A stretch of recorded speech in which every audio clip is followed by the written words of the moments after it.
Всем привет! Сегодня вот такие тюльпанчики. Какой 8 марта без тюльпанов? Высоту они 25 сантиметров.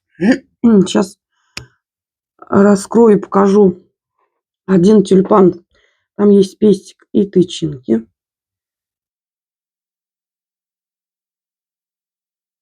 Все легко раскрывается.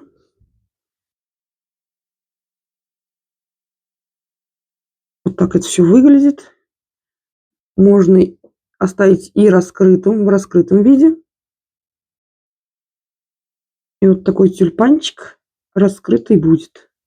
Можно маленько закрыть. Можно их связать любым цветом. Белым, красным. Тоже будет отлично смотреться. Можно будет связать и больше. 5, 9, 7. Все по желанию клиента. Вот такая красота будет стоять и радовать вас.